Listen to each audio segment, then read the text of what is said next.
المجيد وفرقانه الحميد. أعوذ بالله من الشيطان الرجيم. بسم الله الرحمن الرحيم. إن الله اشترى من المؤمنين أنفسهم وأموالهم بأن لهم الجنة يقاتلون في سبيل الله فيقتلون ويقتلون. وقال رسول الله صلى الله عليه وسلم الجهاد মাজিন ইয়াউমিল কিয়ামা। সম্মানিত মুসল্লিয়ানে কিরাম, আল্লাহ রাব্বুল আলামিনের শুকরিয়া আদায় করছি, যিনি আমাদেরকে আজকে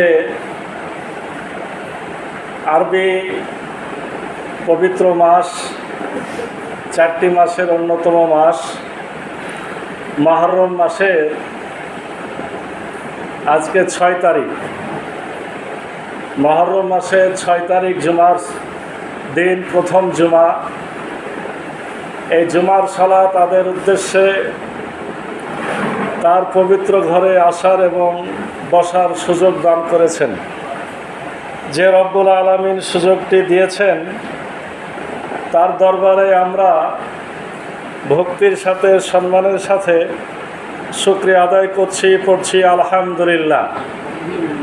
দরুদ এবং সালাম আমাদের প্রিয় নবী, শেষ নবী হযরত মুহাম্মদ মুস্তাফা আহমদ মুস্তফা পড়ছি সাল্লাল্লাহু আলাইহি ওয়াসাল্লাম। আল্লাহুম্মা সাল্লি আলাইহি আল্লাহুম্মা বারিক আলাইহি। হাজারানে মজলিস, আজকে উপস্থিতি এই মুহূর্তে যদিও বা কম, কিন্তু একটা বড় ইতিহাস গত জুমায় যেহেতু শুরু করেছি, এই অংশটুকু আজকে শেষ করতে চাই। আমা তৌফিক ইল্লা বিল্লাহ। হাজরানে মজলিস, আজকে হলো মুহররম মাসের 6 তারিখ। আগামী মঙ্গলবার হলো 10ই মুহররম, অর্থাৎ আশুরা। আশুরা মানে 10। মুহররমের 10 তারিখ হলো আগামী মঙ্গলবার। এই হিসাবে আমাদেরকে শেষের দিকে হয়তো সুযোগ পেলে আবার স্মরণ করাবো আমাদের মুহররমের যে রোজা, গত জুমায় বিস্তারিত আলোচনা হয়েছে। এই রোজা রাখতে হবে আগামী সোম এবং মঙ্গলবার। আগামী সোম এবং মঙ্গলবারটাই বেশি যুক্তিযুক্ত। কেউ যদি কোনো কারণে সোমবার করতে না পারে, তাহলে সে মঙ্গলবার এবং বুধবার রাখবে। তবে মঙ্গলবার 10ই মুহররম, ওই দিন আমাদের সোম পালন করতে হবে। ফরজ নয়, তবে রাসূল সাল্লাল্লাহু আলাইহি সাল্লাম মুসলিম শরীফের হাদিসে যেটি বলেছেন, সেটি হলো এই: রমজান মাসের সোমের পরেই সবচেয়ে বেশি গুরুত্বপূর্ণ সোম হলো আশুরার সোম। তাহলে ফরজ সোমের পরে এই সোমটিকে অত্যধিক গুরুত্ব দেওয়া হয়েছে। এবং আল্লাহ রাসূল সাল্লাল্লাহু আলাইহি ওয়াসাল্লাম বলেছেন, আমি আশা করি যে ব্যক্তি আশুরার সোম পালন করবে, তার অতীত 1 বছরের গুনাহ মাফ করে দেওয়া হবে।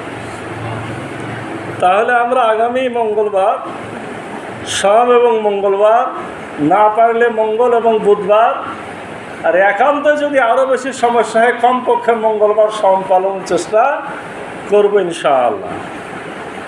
এখন আসি, গত জুমায় যারা ছিলেন তারা বিস্তারিত জানেন এই সোম কেন পালন করছি। রাসূল সাল্লাল্লাহু আলাইহি ওয়াসাল্লাম যে নিয়তে পালন করেছেন, সেই নিয়তেই পালন করতে হবে। সেটা কি? আল্লাহ রাসূল সাল্লাল্লাহু আলাইহি ওয়াসাল্লাম এই সোমটি পালন করেছিলেন এই দিনে মুসা আলাইহিস সালাম, মুসা নবী ফেরাউনের কবল থেকে মুক্তি পেয়েছিলেন। এবং এই দিনে ফেরাউন তার দলবল সহ পানিতে ডুবে মরেছিল। এটা একটা আনন্দের বিষয় ছিল, খুশির বিষয় ছিল। কৃতজ্ঞতার স্বরূপ মুসা নবী রোজা করেছিলেন, তার কওম রোজা করেছিলেন। আমার রাসূল সাল্লাল্লাহু আলাইহি সাল্লাম ওই নিয়তেই এই রোজাটি করেছেন। অতএব নিয়তে গড়বড় হলে কিন্তু চলবে না। কেন কথাটি বললাম? আমাদের সমাজে, আমাদের দেশের মানুষ, বিশেষভাবে মহিলারা এবং অনেক পুরুষ মানুষও এই সওমটি পালন করে, মনে করে যে এদিনকে যেহেতু ইমাম হুসাইন কারবালাতে শহীদ হয়েছিলেন, এই দুঃখ কষ্টকে স্মরণ করে আমরা সওম পালন করছি। ইমাম হুসাইন সারাদিন যুদ্ধ করেছিলেন, পানি পেয়েছিলেন না, একেবারে সন্ধ্যার সময় পানি পেয়েছিলেন এবং সাথে সাথে মারাও গেছিলেন। এই জন্য সওম পালন করছে। এই নিয়তে কেউ সওম পালন করলে এ থেকে কিন্তু কোনো ফায়দা বা নেকি হবে না, এটা মাথায় রাখতে হবে।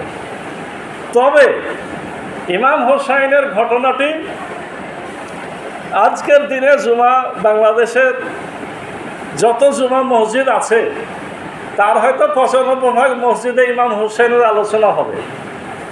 কেন হবে এই বিষয়টি বোঝার আমার দরকারও আছে, এজন্য আলোচনা হবে। আমরা গতদিন আলোচনা শুরু করেছি, আজকে শেষ করার চেষ্টা করব। আমা তৌফিক ইল্লা বিল্লাহ।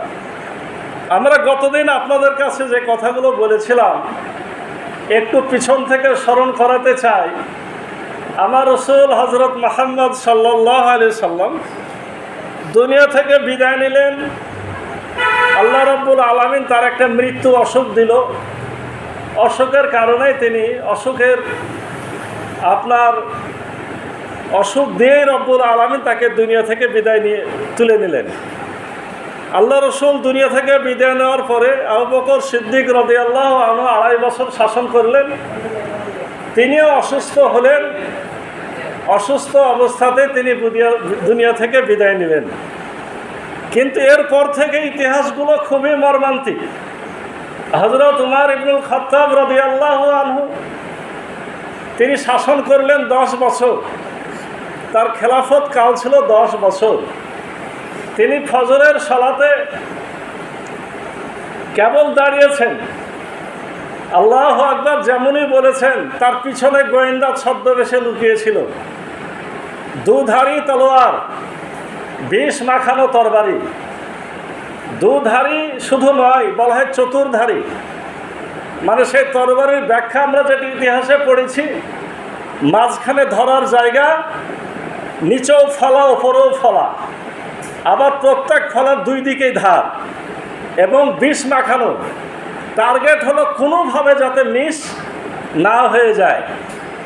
যেহেতু ফজরের সালাত সাহাবে কেরাম অন্ধকার থাকতেই পড়তেন, আর এখনকার সময় বিজলির বাতি ছিল না, আবছা অন্ধকার।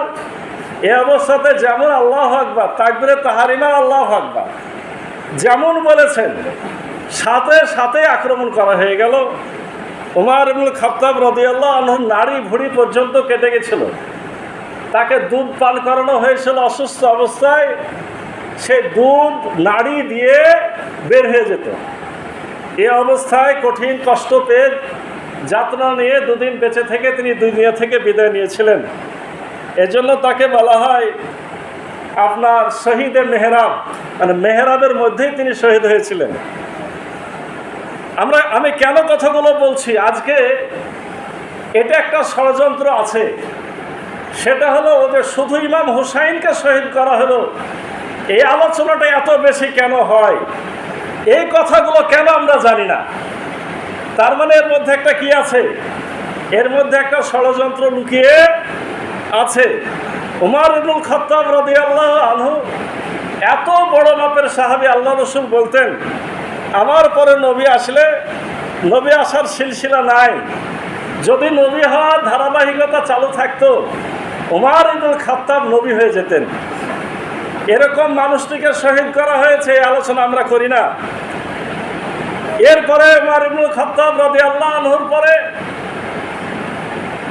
উসমান রাদিয়াল্লাহু আনহু দায়িত্ব নিলেন। তিনি দায়িত্ব পালন করেছিলেন 12 বছর বা 12.5 বছর। 10 বছর তিনি ভালোভাবেই শাসন করেছেন, কিন্তু শেষের 2 বছর বা 2.5 বছর আপনার বিভিন্ন ধরনের ইহুদি চর সেই সাথে মুসলমানদেরও কিছু অংশ বিভিন্ন অজুহাত দিয়ে বিশৃঙ্খলা মদিনাতে সৃষ্টি করেছিল। আজকে ইতিহাস আর বলবো না, গতদিন কিছুটা বলেছি। এই অবস্থাতে উসমান রাদিয়াল্লাহু আনহুকে বাড়ির মধ্যে বাহির থেকে টপকায়, প্রাচীর টপকায় কোরআন পাঠরত অবস্থায় তিনি সেদিন শিয়াম ছিলেন, শিয়াম পালন অবস্থায় তাকে শহীদ করে দেওয়া হয়েছে। ওই কোরআনটি এখনো নাকি দামেস্কের মসজিদে আছে, তার শাহাদাতের রক্ত সেই কোরআনে লেগে আছে। এইভাবে উসমান রাদিয়াল্লাহু আনহুকে শহীদ করে দেওয়া হয়েছে। উসমান রাদিয়াল্লাহু আনহুর পরে আলী রাদিয়াল্লাহু আনহু, তাকেও দুনিয়া থেকে শহীদ করে দেওয়া হয়েছে। কেউ স্বাভাবিকভাবে দুনিয়া থেকে বিদায় নিতে পারেন নাই। এই জায়গায় একটা কথা, তাহলে মানুষের হাতে কেউ যদি মারা যায় তাহলে কি লোকটি খারাপ, এ কথা বলার সুযোগ আছে? আছে নাকি?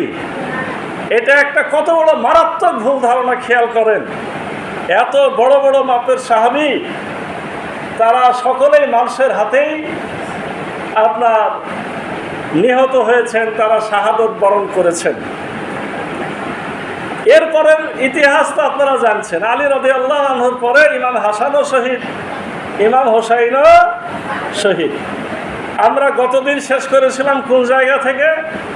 আমরা শেষ করেছিলাম হযরত উসমান রাদিয়াল্লাহু আনহুর শাহাদাতের পরে হযরত আলী রাদিয়াল্লাহু আনহু যে দায়িত্ব নিলেন, এই জায়গা থেকে আজকে আমরা এখান থেকে আশা করছি যে ইমাম হোসাইন পর্যন্ত খুব দ্রুত ইতিহাসগুলো বলবো।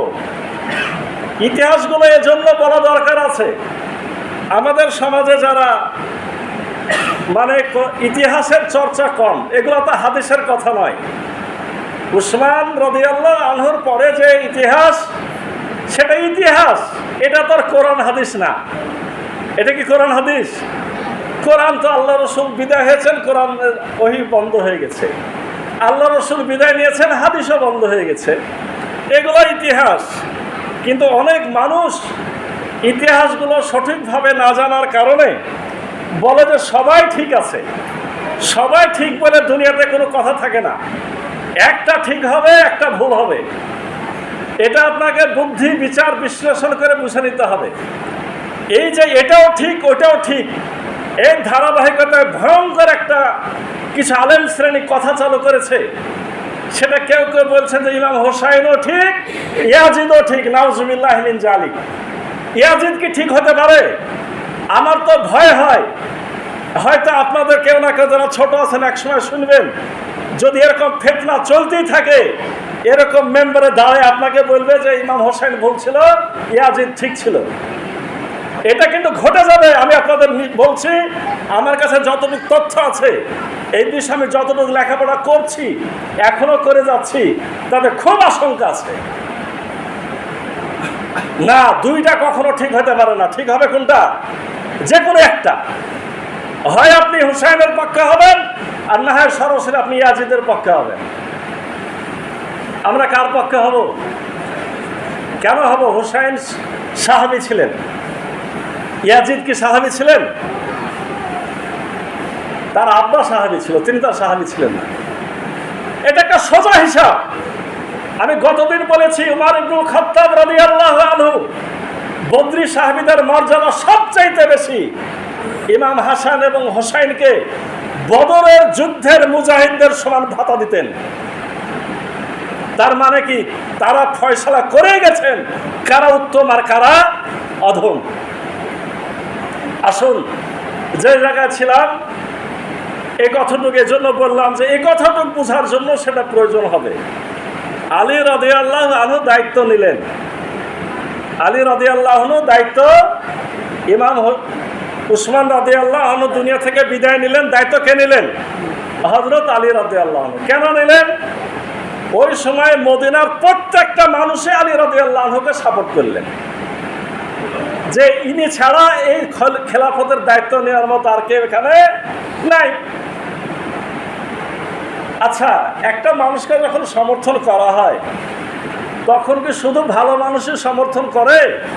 না, সবাই যখন সমর্থন করে তখন খারাপ মানুষও ঢুকে যায়। কি সবাই ঢুকে যায়।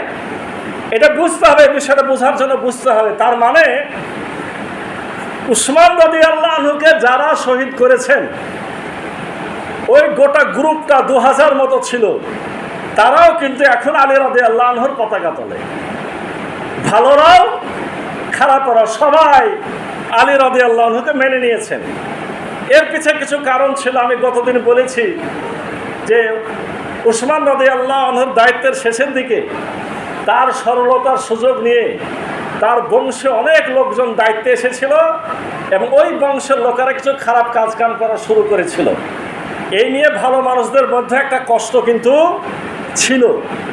তাহলে ভালো মানুষরা আলী রাদিয়াল্লাহু আনহুকে মেনে নিয়েছেন, ওদের সাথে সাথে খারাপেরাও আলী রাদিয়াল্লাহু আনহুকে মেনে নিয়েছেন। সমস্যা কোন জায়গায়? মেনে নিয়েছেন কত দূর পর্যন্ত? কুফা মেনে নিয়েছে, মদিনা মেনে নিয়েছে, মক্কা মেনে নিয়েছে, মিশর মেনে নিয়েছে, কিন্তু এক জায়গা মানল না। সেটা কোন জায়গা জানেন? সেটা সিরিয়া। সিরিয়ার দায়িত্বে কে ছিল? মুআবিয়া রাদিয়াল্লাহু আনহু। তার দাবি হলো যে আমার চাচাতো ভাই উসমান, আগে তার হত্যার বিচার করো, তারপরে তুমি খেলাফতের গদিতে বসো। এটা একটা দাবি, আত্মীয়তার দাবিকে করতে পারে, অসুবিধা নেই। আলী রাদিয়াল্লাহু আনহু বোঝানোর চেষ্টা করছেন যে মুখোশ পরা অবস্থাতে উসমানকে শহীদ করা হয়েছে এবং তার পক্ষে আরো 2000 লোক আছে। কাজটা শুধু উসমান রাদিয়াল্লাহু আনহুর বিরুদ্ধে ষড়যন্ত্র নয়, এটা গোটা খেলাফতের বিরুদ্ধে ষড়যন্ত্র। তোমরা সবাই আমাকে সমর্থন করে পরিবেশটাকে স্থিতিশীল করো, সকলে মিলে বসে আমরা ষড়যন্ত্রকারীদের চিহ্নিত করি, তারপরে তাদেরকে গ্রেপ্তার করব, তারপর তাদেরকে শাস্তি দেব। এখন মুআবিয়া রাদিয়াল্লাহু আনহুর কথা যে না, আমি কোনো কথা শুনি না, আগে বিচার। আলী রাদিয়াল্লাহু আনহু বেকায়দায় পড়ে গেলেন। তিনি রওনা হলেন কোথায়? যে আমি সিরিয়া যাব। সরাসরি মুআবিয়া রাদিয়াল্লাহু আনহু আমারই ভাই, তিনি সাহাবী, আমি তাকে বুঝাই নিতে পারবো। তিনি যেমনি রওনা হতে গেলেন, সাথে সাথে ষড়যন্ত্রকারীদের একটা দল, ষড়যন্ত্র যখন চলে, ফিতনা যখন চলে, ভালো মানুষেরা অনেক সময় বুঝতে পারে না। ষড়যন্ত্রকারীর মধ্যে অন্যতম হলো মারওয়ান ইবনে হাকাম, নামটা মনে রাখবেন। মারওয়ান ইবনে হাকাম যত আপনার 2000 ষড়যন্ত্রকারী ছিল, তাদের আধ্যাত্মিক গুরুর নাম ছিল আব্দুল্লাহ ইবনে সাবা।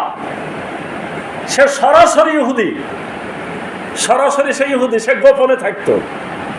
আর মারওয়ান ইবনে হাকাম ছিল প্রকাশ্য। কেন প্রকাশ্য? সে উসমান রাদিয়াল্লাহু আনহুর জামাই। এই লোকটা খুবই দুষ্ট প্রকৃতির ছিল। এটা গতদিন একটু বলেছি, আজকে বেশি বলার সময় নাই। এই মারওয়ান ইবনে হাকাম মক্কার দিকে রওনা হলো। কেন মক্কার দিকে রওনা হলো? এই যে 2000 ষড়যন্ত্রকারী মদিনায় প্রায় কয়েক মাস ধরে বিশৃঙ্খলার পরে কিন্তু উসমান রাদিয়াল্লাহু আনহুকে শহীদ করেছেন। এদের বিশৃঙ্খলার হাত থেকে উম্মে হাবিবা রাদিয়াল্লাহু আনহা, সে কে? উম্মাহাতুল মুমিনিন, আল্লাহ রাসূল সাল্লাল্লাহু আলাইহি সাল্লামের অন্যতম স্ত্রী, তিনি পর্যন্ত নাজেহাল হয়েছেন। বিশৃঙ্খলা কত খারাপ ছিল, তাকে পর্যন্ত কটূক্তি করা হয়েছে। আয়েশা রাদিয়াল্লাহু আনহা বললেন, আমি মদিনাতে আর থাকবো না। বলা যায় না, আমারও মান সম্মানে আঘাত আসতে পারে। এই জন্য তিনি কিছুদিন পূর্বেই মদিনা থেকে মক্কা চলে গেছিলেন। যখন আলী রাদিয়াল্লাহু আনহু সিরিয়া যাওয়ার প্রস্তুতি নিচ্ছেন, ষড়যন্ত্রকারীরা ভাবছে সিরিয়াও যদি চলে আসে, মুআবিয়া রাদিয়াল্লাহু আনহু বুঝ মেনে নেয়, তাহলে আমরা কিন্তু আর ষড়যন্ত্র করতে পারবো না। তখন তারা দ্রুত মারওয়ান ইবনে হাকাম, এটা জাতির জন্য দুর্ভাগ্য, দুজন বিখ্যাত সাহাবী তালহা রাদিয়াল্লাহু আনহু জুবাইর রাদিয়াল্লাহু আনহু, পরে তারা অবশ্য ভুল বুঝেছেন, তওবা করেছেন, আলী রাদিয়াল্লাহু আনহুর পক্ষে এসেছেন। ওই মুহূর্তে এরকম দুজন বিখ্যাত সাহাবীকে মারওয়ান ইবনে হাকাম যে কোনো কূটকৌশলে তার দলে ভরে নিয়ে মক্কার দিকে ছুটলেন। মক্কার দিকে ছুটে মা আয়েশা রাদিয়াল্লাহু আনহাকে বুঝাচ্ছেন যে খেয়াল করেন, আপনার জামাই কিন্তু ইসলামের খলিফা উসমান রাদিয়াল্লাহু আনহুকে হত্যা করেছে। তখন তো মোবাইলের যুগ না যে সাথে সাথে কেউ ফোন করবে। আয়েশা রাদিয়াল্লাহু আনহাকে বুঝাচ্ছে যে আলী খুন করে দিয়েছে কাকে? উসমান রাদিয়াল্লাহু আনহুকে। মা আয়েশা রাদিয়াল্লাহু আনহু ক্ষিপ্ত হয়ে গেছে। তিনি অনেক মহিষী, অনেক জ্ঞানী মহিলা। তিনি ভাবছেন আলীর মতো মানুষ এই দুনিয়ার লোভে উসমানকে হত্যা করেছে, এটা তো মেনে নেওয়া যাবে না, এটা মেনে নেওয়া যাবে না। দুটাই তো জামাই, আলী রাদিয়াল্লাহু আনহু জামাই, উসমান রাদিয়াল্লাহু আনহু জামাই। সাথে সাথে আয়েশা রাদিয়াল্লাহু আনহা রওনা হলেন, আমি প্রতিশোধ চাই, আমি মহিলা হয়েছি তো কি হয়েছে, আমার নেতৃত্বে আমি আলী রাদিয়াল্লাহু আনহুকে শায়েস্তা করতে চাই। এটা কি ছিল? একটা ভুল বুঝানো হয়েছিল। আয়েশা রাদিয়াল্লাহু আনহা, মারওয়ান ইবনে হাকাম, তলহা, জুবাইর, সাথে ওই বিদ্রোহী দলেরা সবাই হাজির হয়ে গেছে। এই একটা সুযোগ, আর ইসলামের খেলাফতে শান্তি আসতে দেওয়া যাবে না। আয়েশা রাদিয়াল্লাহু আনহাকে পেয়ে গেছি। তারা রওনা হলেন কোন পথে? বসরার দিকে। বসরাতে কেন গেলেন? সেখানে তলহা এবং জুবাইর রাদিয়াল্লাহু আনহুর পক্ষের বহু যোদ্ধা ছিলেন। ওখানে একত্রিত হয়েছেন কি কারণে? যে আলী রাদিয়াল্লাহু আনহুর প্রতিশোধ নিতে হবে। ফিতনা কি এমনি তৈরি হয় বলেন? আলী রাদিয়াল্লাহু আনহু এবার সিরিয়া যাওয়ার পথ বাদ দিয়েছে। খবর পেয়ে গেলেন যে এই ঘটনা, যে আয়েশা রাদিয়াল্লাহু আনহাকে পর্যন্ত ভুল বোঝানো হয়েছে এবং তিনি সৈন্য প্রস্তুত করছেন। আলী রাদিয়াল্লাহু আনহুর মাথা খারাপ যে মুআবিয়াকে পরে বুঝাইতে হবে, আগে আমার দরকার আয়েশা রাদিয়াল্লাহু আনহাকে বুঝানো। তিনি বসরার পথে রওনা হয়ে গেলেন। দ্রুত বসরাতে রওনা হলেন। আয়েশা রাদিয়াল্লাহু আনহার কাছে সরাসরি বসে গেলেন যে উম্মাহাতুল মুমিনিন, আপনি ভুল বুঝবেন না, ঘটনাটা এই, ঘটনাটা এই। আয়েশা রাদিয়াল্লাহু আনহা বুঝে ফেলেছেন, আর কোনো ঝামেলা কিন্তু নাই, যুদ্ধ আর হবে না। তাহলে অবস্থা ভালো হয়ে গেল। রাতটা পার হবে, সকালে এবার আলী রাদিয়াল্লাহু আনহু সিরিয়া যাবেন। মুআবিয়া রাদিয়াল্লাহু আনহুকে বুঝ মানলে খেলাফত আবার আগের মতো চলে আসবে। খুশির সাথে, আনন্দের সাথে রাত্রে দুই পক্ষের তাবু, কারণ আয়েশা রাদিয়াল্লাহু আনহার তাবু তো আগেই পড়ে গেছে, এবার আলী রাদিয়াল্লাহু আনহুর তাবু আলাদা জায়গাতে, দুই পক্ষ বিশ্রাম নেওয়া শুরু করেছেন রাত্রিবেলায়। ওই ষড়যন্ত্রকারীরা ভাবছে যে এতদিনের ষড়যন্ত্র যদি রাতেই শেষ হয়ে যায় তাহলে তো আমাদের আর কোনো লাভ হলো না। তারা এবার বুদ্ধি খাটালো। কি বুদ্ধি খাটালো? তোমরা দুই দলে ভাগ হয়ে যাও, একদল আয়েশা রাদিয়াল্লাহু আনহার তাঁবুর মধ্যে ঢুকে যাও, আর একদল আলী রাদিয়াল্লাহু আনহুর তাঁবুর মধ্যে ঢুকে যাও। রাত্রিবেলাতে এই পক্ষ থেকে তীর কিছু মারবে ওই দিকে, আর ওদিককার কিছু তীর ফেলতে হবে এই দিকে। গভীর রাত্রে খেয়াল করা হলো যে দুই পক্ষে তাঁবুর ওপরে তীর পড়ছে। আয়েশা রাদিয়াল্লাহু আনহার তাঁবুর ওপরে যখন তীর পড়ছে, আয়েশা রাদিয়াল্লাহু আনহা ভাবছেন এটা আমাদের সাথে গাদ্দারি করা হয়েছে, কারণ ওরা আমাকে এখন তীর মারছে। এটা কি ষড়যন্ত্রকারীরা করছে, কিন্তু ভালো মানুষেরা বিষয়টা বুঝছে না। আলী রাদিয়াল্লাহু আনহু ভাবছে সুবহানাল্লাহ, আম্মাকে বুঝালাম সন্ধ্যার সময়তে, আর ওদিক থেকে তীর মারছে, মানে কি এ তো আমাদের কথাবার্তা ঠিক রাখেনি। এই দুই পক্ষই খাড়া হয়ে গেল, এবার তীর ছোড়াছুড়ি শুরু হয়ে গেল। গভীর রাত্রে তীর ছোড়া শুরু হলো। সকালে যুদ্ধ শেষ হয়েছে, এর মধ্যে 10,000 মানুষ শহীদ হয়ে গেছেন। মুসলমানদের মর্মান্তিক ইতিহাস, এই প্রথম এত মানুষ দুনিয়া থেকে বিদায় নিয়ে নিলেন শুধুমাত্র ভুল বুঝাবুঝি করে। আলী রাদিয়াল্লাহু আনহু খুব জ্ঞানী মানুষ ছিলেন, বুদ্ধিমান মানুষ ছিলেন। যুদ্ধ থামালেন কিভাবে?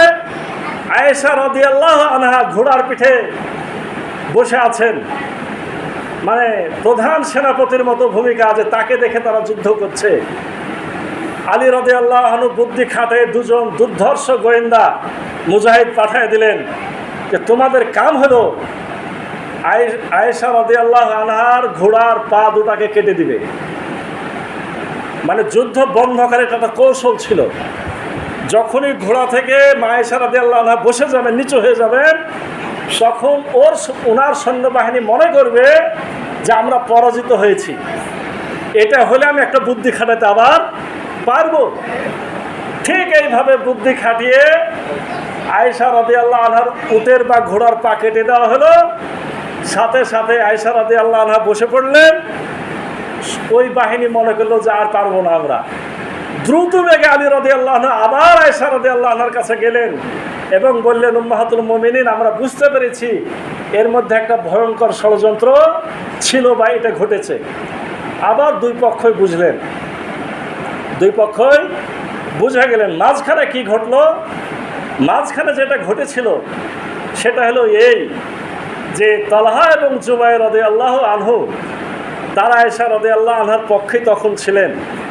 জুবাইর রাদিয়াল্লাহু আনহুকে আলী রাদিয়াল্লাহু আনহু ডাকলেন যে ভাই জুবাইর, একটু কথা শুনে যাও। তখন যুদ্ধ যেহেতু থেমে আছে, জুবাইর সামনে আসলেন। আলী রাদিয়াল্লাহু আনহু বলছেন যে ভাই, একটা কথা মনে করো তো, তুমি আর আমি একদিন ঘাট ধরে ধরে মদিনায় হাঁটছিলাম। আল্লাহ রসুল একটা কথা বলেছিলেন। কি বলেছিলেন? আল্লাহ রসুল বলেছিলেন যে হে জুবাইর, তুমি কি আলীকে ভালোবাসো? তুমি বলেছিলে যে হ্যাঁ আমি আলীকে ভালোবাসি। তখন আল্লাহ রসুল বলেছিলেন এমন একটা সময় আসবে হে জুবাইর, তুমি ভুল ক্রমে তোমার তরবারি আলী রাদিয়াল্লাহু আনহুর বিপক্ষে খাড়া করবে। তখন জয় বলছে ইন্না লিল্লাহি ওয়া ইন্না ইলাইহি রাজিউন। হ্যাঁ ভাই, আমার মনে হয়ে গেছে আমি ভুল করেছি, আমি এখানে আর থাকবো না, আমি যুদ্ধের মাঠ থেকে এখনই চলে যাব। উনি রওনা হলেন সিরিয়ার দিকে।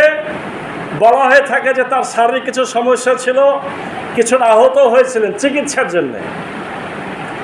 কিন্তু অন্য একজন গোয়েন্দা তার পিছন পিছন গেল, বলল ভাই আমিও আপনার সাথে যাব। জুবাইর রাদিয়াল্লাহু আনহু আসরের যেমন সালাতে দাঁড়ালেন, তাকে ওখানেই শহীদ করে দেওয়া হলো। ইন্না লিল্লাহি ওয়া ইন্না ইলাইহি রাজিউন। এই নামগুলা কারা জানেন? আশারে মুবাশশারা। জুবাইর রাদিয়াল্লাহু আনহু 10 জন জান্নাতীদের একজন। তলহা রাদিয়াল্লাহু আনহু যখন শুনলেন জুবাইর যুদ্ধ থেকে চলে গেছে, তলহা রাদিয়াল্লাহু আনহু চলে যাওয়ার জন্য প্রস্তুতি নিচ্ছেন, এই মাঠে আর থাকবো না। তার মানে এই যে সন্ত্রাসী যে গ্রুপটা, তাদের লোক আস্তে আস্তে কি হচ্ছে? হারায় যাচ্ছে। আয়েশা রাদিয়াল্লাহু আনহা অলরেডি বুঝে ফেলেছেন জুবাইর রাদিয়াল্লাহু আনহু নাই। তলহা রাদিয়াল্লাহু আনহু যখন দেখছেন জুবাইর চলে গেছে, মানে আমাকেও চলে যেতে হবে। যেমন তলহা রাদিয়াল্লাহু আনহু চলে যাওয়ার জন্য রওনা হচ্ছেন, ইনিও আশারে মুবাশশারা। পিছন থেকে মারওয়ান ইবনে হাকাম, ওই বদমাশ, তীর মেরে তাকেও শহীদ করে দিল। ইন্না লিল্লাহি ওয়া ইন্না ইলাইহি রাজিউন। এই ভয়ঙ্কর অবস্থা তারপরও কোনোভাবে শেষ হলো। আলী রাদিয়াল্লাহু আনহু আবার চাচ্ছেন যে আমি আবার কি করব। এখন কয়েকদিন থেমে পরিবেশ শান্ত হওয়ার পরে আবার তিনি রওনা হওয়ার চেষ্টা করলেন। কোন দিকে? সিরিয়াতে। ইতিমধ্যে সকল সন্ত্রাসী কোথায় জোগাড় হয়েছে? এবার সবাই মুআবিয়া রাদিয়াল্লাহু আনহুর কাছে চলে গেছেন। মুআবিয়া রাদিয়াল্লাহু আনহুকে যে তারা ক্যাপচার করে নিয়েছে। এমন ক্যাপচার করেছে মুআবিয়া রাদিয়াল্লাহু আনহু মাথায় তখন রক্ত উঠে আছে। সিরিয়ার মসজিদে দাঁড়িয়ে দাঁড়িয়ে তিনি বক্তব্য দিচ্ছেন, এই দেখো ওসমান রাদিয়াল্লাহু আনহুর রক্ত মাখা কোরআন, এই দেখো নাইলা ছিল ওসমান রাদিয়াল্লাহু আনহুর স্ত্রী। যখন সন্ত্রাসীরা মারতে যায় তরবারি, তিনি হাত দিয়ে আটকাতে যে আঙ্গুলগুলো কেটে গেছিল, এই কাটা আঙ্গুলগুলো সিরিয়াতে নিয়ে চলে গেছে সন্ত্রাসীরা। নিয়ে যে দেখা যায় এই দেখো নাইলার আঙ্গুল, তোমরা আগে এগুলো বিচার করবে, তারপরে খেলাফত। আলী রাদিয়াল্লাহু আনহু রওনা হলেন। আপোষের কোনো সুযোগ নাই। 60,000 সৈন্য নিয়ে মুআবিয়া রাদিয়াল্লাহু আনহু রওনা হয়েছেন আলী রাদিয়াল্লাহু আনহুর মোকাবিলা করার জন্য। বুঝতে পেরেছেন? আগের যুদ্ধটার নাম ছিল 10,000 মারা গেল, ওটার নাম ছিল জঙ্গে জামাল। আর এবার সিফফিন নামক জায়গাতে আরেকটা যুদ্ধ হলো, এটার নাম হচ্ছে সিফফিনের যুদ্ধ। মুআবিয়া রাদিয়াল্লাহু আনহুর লোকজন, তার সাথে সন্ত্রাসী বাহিনী এবং মুআবিয়া রাদিয়াল্লাহু আনহুর নিজস্ব বিরাট সশস্ত্র প্রশিক্ষিত বাহিনী ছিল। ওই জায়গাটা আগে রোমের রাজধানী ছিল বিধায় অনেক দামি দামি মানুষজন ওখানে আছে। এদেরকে নিয়ে প্রথমে মুআবিয়া রাদিয়াল্লাহু আনহু সেই লোহিত সাগর আধিপত্য বিস্তার করলো যে আলী রাদিয়াল্লাহু আনহুকে কি করতে দেব না, পানি খেতেও দিব না। তাহলে পানি না খেতে দেওয়ার ইতিহাস খালি হুসাইন রাদিয়াল্লাহু আনহুর না, আগে থেকেই চলছে। লোহিত সাগরকে পাহারা দেওয়া হলো, কিন্তু আলী রাদিয়াল্লাহু আনহুর বাহিনী তারা সকলে ছিল খুবই ইমানদার। মুআবিয়া রাদিয়াল্লাহু আনহুর পক্ষে তো সব সন্ত্রাসীরা জোগাড় হয়ে গেছে। আলী রাদিয়াল্লাহু আনহুর একটা ইতিহাস খালি শোনেন, যে 1400 সাহাবীর ব্যাপারে রব্বুল আলামিন সন্তুষ্টি ঘোষণা দিয়েছিলেন বায়াতে রিদওয়ান 6ষ্ঠ হিজরিতে, এই 1400-র মধ্যে 800 সাহাবী আছে কার কাছে? আলী রাদিয়াল্লাহু আনহুর কাছে। তাহলে হক কোনটা, বাতিল কোনটা? মানুষ ষড়যন্ত্রে ভুল করতে পারে, সাহাবীদেরও ভুল কিন্তু হতে পারে, তারা কিন্তু নিষ্পাপ না, তারা কিন্তু মাসুম না, তারা মাগফুর, আল্লাহ তাদের মাফ করেছেন, তাদের পাওনা।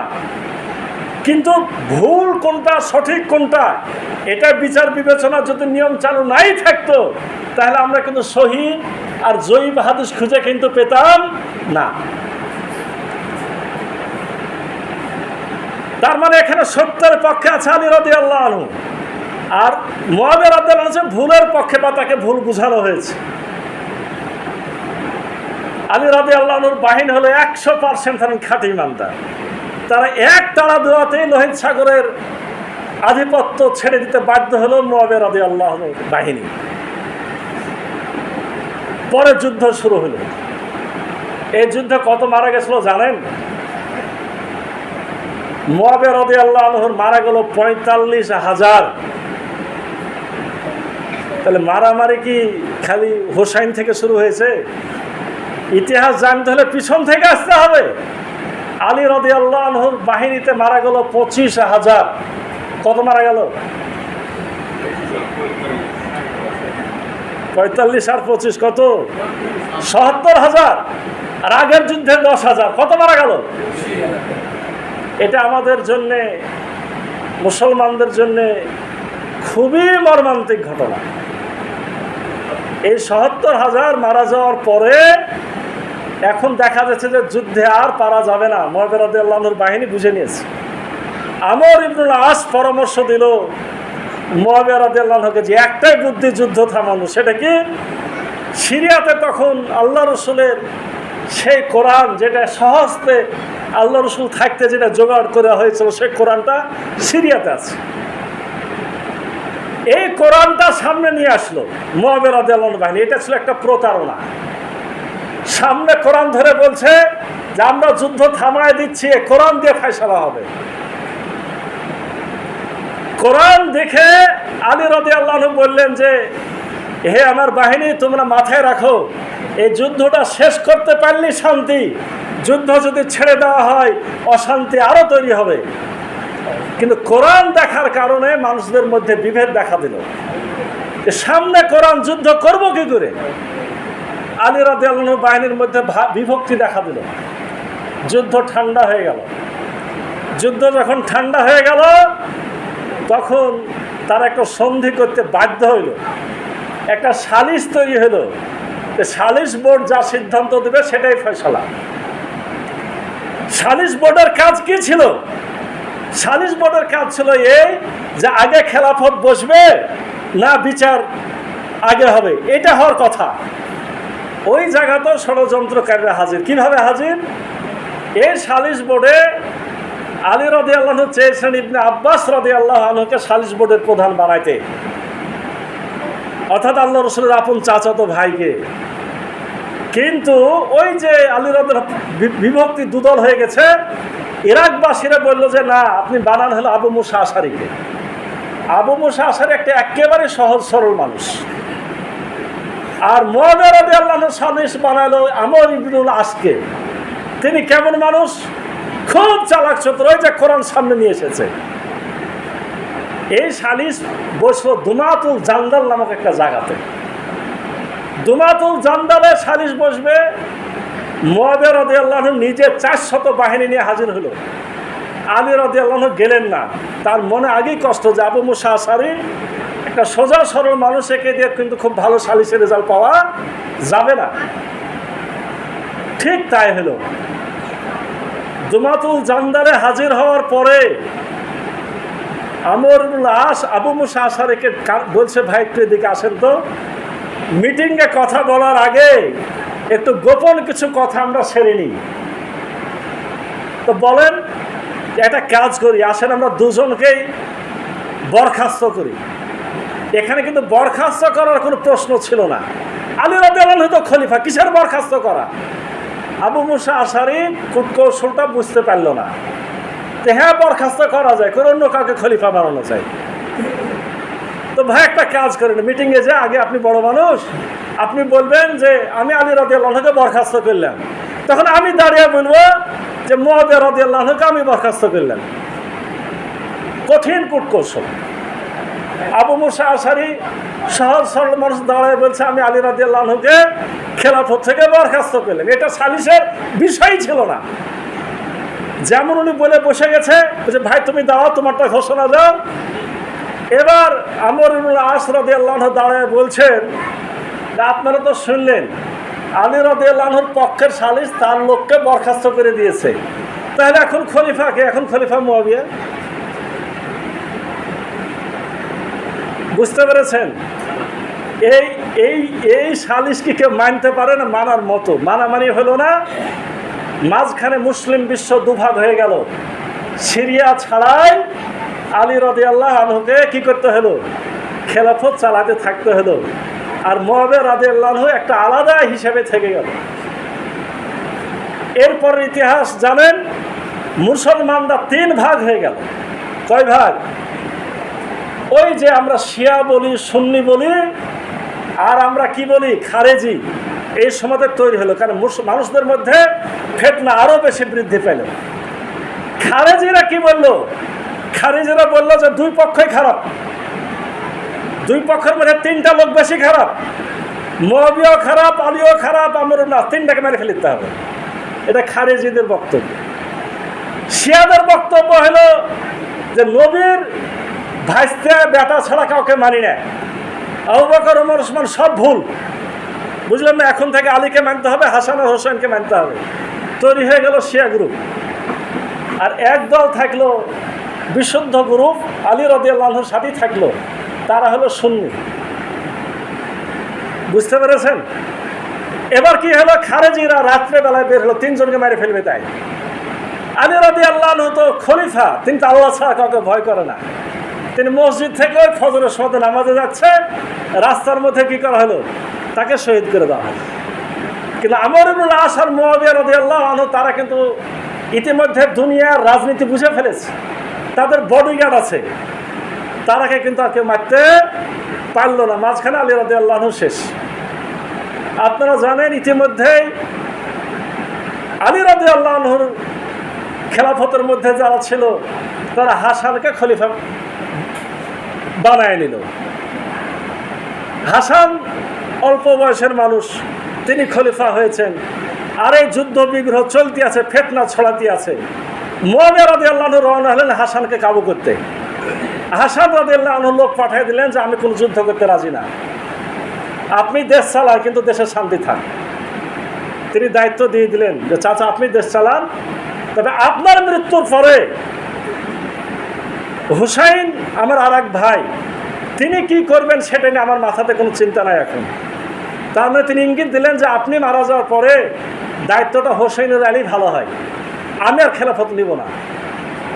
কিন্তু হাসান রাদিয়াল্লাহু আনহুকেও তার স্ত্রীকে হাত করে সন্ত্রাসী বাহিনী, আপনারা তো পড়েন বিষাদ সিন্ধু, ইতিহাসটা ভুলে যান, এটা একটা গল্পের বই। আমি যেটা বলছি বিভিন্ন তাফসীরের কিতাব, পুরাতন কিতাব থেকে সংকলিত রূপ, প্রত্যেকটার পক্ষে ডকুমেন্ট আছে। হাসান রাদিয়াল্লাহু আনহুর স্ত্রীকে হাত করে খাদ্যে বিষ দিয়ে হাসান রাদিয়াল্লাহু আনহুকে দুনিয়া থেকে বিদায় করে দেওয়া হলো। থাকলো কে? শুধুমাত্র ইমাম হুসাইন রাদিয়াল্লাহু আনহু। এবার মুআবিয়া রাদিয়াল্লাহু আনহু দুনিয়া থেকে বিদায় নেবেন, সন্ত্রাসী বাহিনী তার কাছে জোগাড় হয়ে গেল।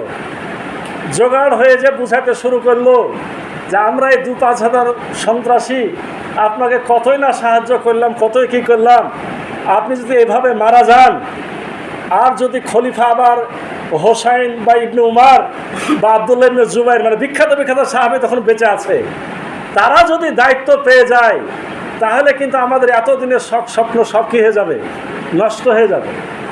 মুআবিয়া রাদিয়াল্লাহু আনহু বৃদ্ধ অবস্থায় তাকে ভুল বুঝায়ে দায়িত্ব লিখিত করে না হলো কার পক্ষে? ইয়াজিদের পক্ষে। আজকে মনে হয় বাকি কথা বলা যাচ্ছে না। এই যে ইয়াজিদ আসলো, ইয়াজিদ চলে আসার পরে ইয়াজিদ কি চাবে যে আমার পথের কাঁটাটা বেঁচে থাকুক? সে কিন্তু চায় না যে ইমাম হোসেন বেঁচে থাকুক। কিন্তু সমস্যা হলো কুফা, যেখানে আলী রাদিয়াল্লাহু আনহু পরবর্তীকালে রাজধানী বানিয়েছিলেন, সিরিয়া ছিল মুআবিয়া রাদিয়াল্লাহু আনহু, আর রাজধানী কুফা তখন আলী রাদিয়াল্লাহু আনহু। এই কুফার লোকজন বারবার চিঠি পাঠাচ্ছে কার কাছে? ইমাম হোসেনকে। কারণ ইমাম হোসেনের পক্ষে তখন পর্যন্ত মক্কা মদিনা সকল লোক তখন ইয়াজিদকে কেউ মানেনি। তারা বলছে যে আপনি আমাদের। কুফার লোকেরা চিঠি দিতে আছে, আপনি কুফাতে আসেন, কি করব? আপনার খেলাফতে আমরা চলবো। ইয়াজিদকে যদি দায়িত্ব দেওয়া হয়, রাজতন্ত্র যদি চালু হয়ে যায়, এটা আর বন্ধ হবে না। আর ইয়াজিদের কিছু দুর্নাম চালু ছিল আগে থেকে। সে বানর ঘাড়ে করে ঘুরে বেড়াইতো, সে মদ খেত, এগুলো প্রসিদ্ধ কথা চালু ছিল। এরকম লোককে দিয়ে ইসলামের খেলাফত চলবে না, আপনি আসেন।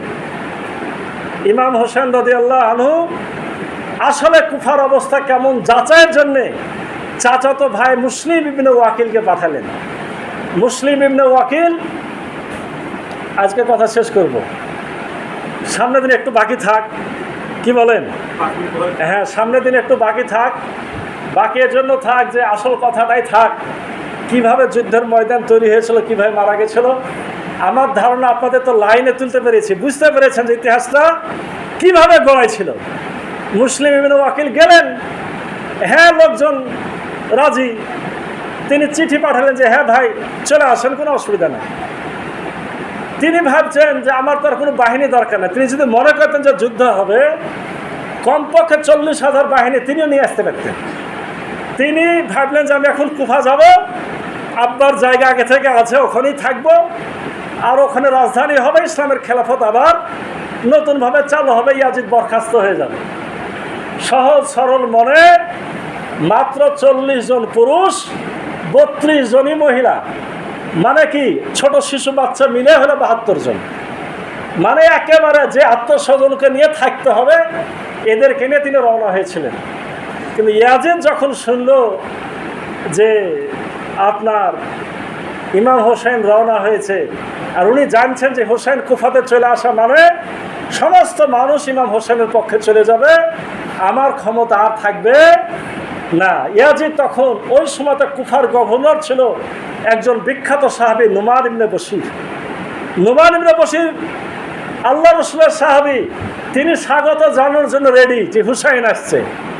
ইয়াজিদ শুনতে পেয়ে সাথে সাথে নুমান ইবনে বশিরকে বরখাস্ত করে ওখানে আরেকজন কুলাঙ্গার বদমাশ লোক উবাইদুল্লাহ ইবনে জিয়াদ, এক শয়তান লোককে দ্রুত ওখানকার গভর্নর বানালো, শুধু এই জন্যে যাতে ইমাম হোসেনকে ঠেকানো যায়। আজকে কথা এখানে শেষ। এই উবাইদুল্লাহ ইবনে জিয়াদের মধ্যেই কিন্তু সরাসরি ইয়াজিদ যুদ্ধে আসেনি। উবাইদুল্লাহ ইবনে জিয়াদের বাহিনীর হাতেই। মাত্র 10 মিনিটের আলোচনা বাকি থাকবে, ইনশাআল্লাহ আমি আগামী জুমায় বলার চেষ্টা করব। আজকে যতটুকু বলেছি আশা করি আপনাদেরকে এই যে মুসলমানদের ফিতনার যুগ কীভাবে তৈরি হয়েছিল এবং কেমন প্রেক্ষাপট, কেমন অবস্থার কারণে ইমাম হোসেনকেও দুনিয়া থেকে বিদায় হতে হয়েছিল, এটা বলেছি শুধুমাত্র শেষ আলোচনা। অর্থাৎ কারবালা, কারবালা তো কারবালা না, কারিবুল বালা। ইমাম হোসেন যখন দেখছে যে বিরাট এক বাহিনী চলে আসছে, ইমাম হোসেন বুঝে নিয়েছে, জ্ঞানী মানুষ, বলছে কারিব বালা। কারিব মানে নিকটে, বালা মানে বিপদ, বিপদ সামনে। এই জন্য ওই জায়গাটা না এখন হয়ে গেছে কারিবুল বালা। আসলে আগে কারিবুল কারবালা ছিল না, হয়ে গেল কারবালা। এখান থেকে ওই কারবালার ময়দানে কি ঘটেছিল ইনশাআল্লাহ আগামী জুমায় বলবো। আমরা এখান থেকে যেটা শিক্ষণীয় যে ফিতনা কিন্তু চলতেই থাকবে, ইয়াজিদ বাহিনী থাকবেই, সন্ত্রাসীরা থাকবেই, কিন্তু খাঁটি মুমিন মুসলমানরা যদি সহজ সরলভাবে চলে তারা কিন্তু সঠিক পথে দাঁড়াতে পারবে না। আসুন আমরা কোরআন এবং হাদিস সঠিকভাবে বোঝার মধ্য দিয়ে ফিতনা থেকে বাঁচার চেষ্টা করি। যাবতীয় ষড়যন্ত্র উৎখাতের মন মানসিকতা আমরা নিজেদের মধ্যে পয়দা করি। রব্বুল আলামিন আমাদের সে তৌফিক দান করুন। আল্লাহুম্মা আমিন। বারাকাল্লাহু।